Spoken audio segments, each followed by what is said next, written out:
भारत के प्रथम प्रधानमंत्री जवाहरलाल नेहरू के पीएम बनने की पूरी कहानी।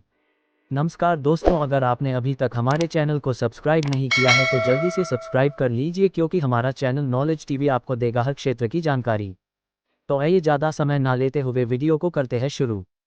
स्वतंत्र भारत के पहले प्रधानमंत्री बनने की दौड़ में सरदार वल्लभ भाई पटेल भी आगे आगे थे, लेकिन महात्मा गांधी की बदौलत ये पद जवाहरलाल नेहरू को मिला।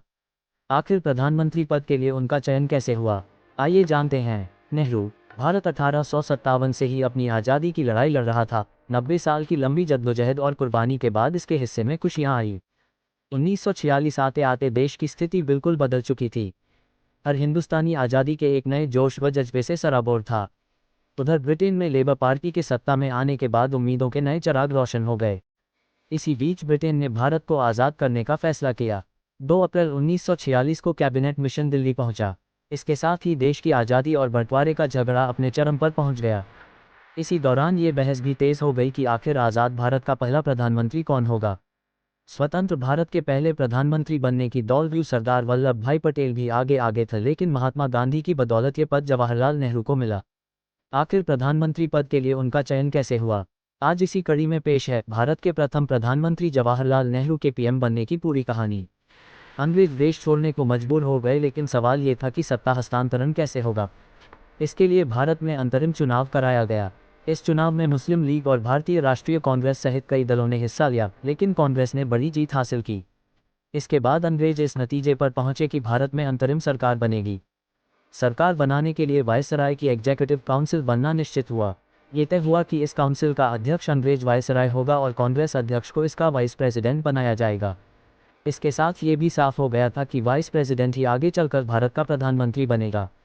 अचानक इस फैसले से कांग्रेस अध्यक्ष का पद बहुत ही महत्वपूर्ण हो गया और फिर शुरू हुई पहले प्रधानमंत्री बनने की कहानी। उस वक्त कांग्रेस के अध्यक्ष पद पर 1940 से ही मौलाना अबुल कलाम आज़ाद आसीन थे।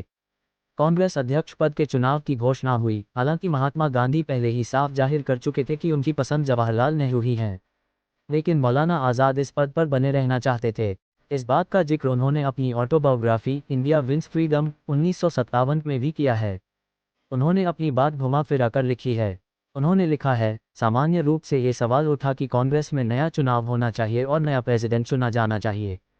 लेकिन जैसे ही ये बात प्रेस में पहुंची, ऐसी डिमांड होने लगी कि मुझे ही दोबारा अध्यक्ष पद के लिए चुना जाना चाहिए। मौलाना आज़ाद के दोबारा अध्यक्ष बनने की खबरें हर तरफ थी और इसे देखकर गांधी जी अपसेट हो गए। उन्होंने तब मौलाना आज़ाद को इस बारे में एक पत्र लिखा, मैंने कभी अपनी राय खुलकर नहीं बताई। जब कांग्रेस कमेटी के कुछ सदस्यों ने मुझसे पूछा तो मैंने कहा कि दोबारा उसी प्रेसिडेंट का चुनाव करना सही नहीं होगा। अगर तुम्हारी भी यही राय है तो सही होगा कि तुम एक बयान जारी करके बता दो कि तुम्हारा दोबारा प्रेसिडेंट बनने का कोई इरादा नहीं है। आज के हालात में अगर मुझसे पूछा जाए तो मैं नेहरू को प्राथमिकता दूंगा। यह कहने को लेकर मेरे पास कई वजह हैं, लेकिन उनके बारे में क्यों बात करना। इस बात का जिक्र गांधी के पोते राजमोहन गांधी ने अपनी किताब पटेल ए लाइफ में किया है। लेकिन बात सिर्फ मौलाना आज़ाद की नहीं थी। नेहरू के पक्ष में गांधी जी के खुले समर्थन के बावजूद कांग्रेस समिति के ज़्यादातर सदस्य सरदार वल्लभ भाई पटेल को कांग्रेस अध्यक्ष बनाना चाहते थे। इस पद के लिए नॉमिनेशन की आखिरी तारीख 29 अप्रैल 1946 थी। तब तक गांधी जी खुलेआम नेहरू को लेकर अपना इरादा जता चुके थे। कांग्रेस प्रदेश कमेटी की बैठक बुलाई गई। इस कमेटी के 15 सदस्यों के पास प्रेसिडेंट पद पर नॉमिनेट करने की पावर थी। 15 में से 12 सदस्यों ने सरदार वल्लभ भाई पटेल को अध्यक्ष पद के लिए नॉमिनेट किया। बाकी 3 ने किसी का नाम भी आगे नहीं बढ़ाया। यहाँ ध्यान देने वाली बात यह थी कि जवाहरलाल नेहरू का नाम किसी भी सदस्य ने नॉमिनेट नहीं किया। गांधी जी की इच्छा को समझते हुए जेबी कृपलानी ने थोड़ा प्रयास किया और कुछ वर्किंग कमेटी के सदस्यों ने नेहरू का नाम आगे बढ़ाया। हालांकि प्रदेश कांग्रेस कमेटी के एक सदस्य ने भी उनके नाम पर मुहर नहीं लगाई। यहाँ पर गांधी ने नेहरू से पूछा, प्रदेश कांग्रेस कमेटी के किसी सदस्य ने तुम्हें नॉमिनेट नहीं किया है? सिर्फ कांग्रेस वर्किंग कमेटी ने किया है।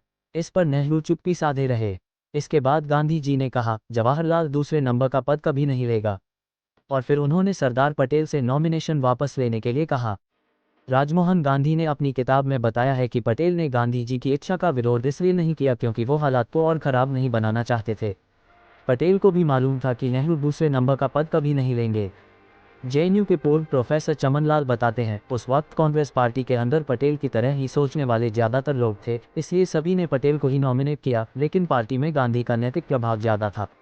सभी लोग गांधी जी की इच्छा को मानते थे। गांधी जी संगठन से परे ही रहे, लेकिन कांग्रेस वर्किंग कमेटी में गांधी की मर्जी चलती थी।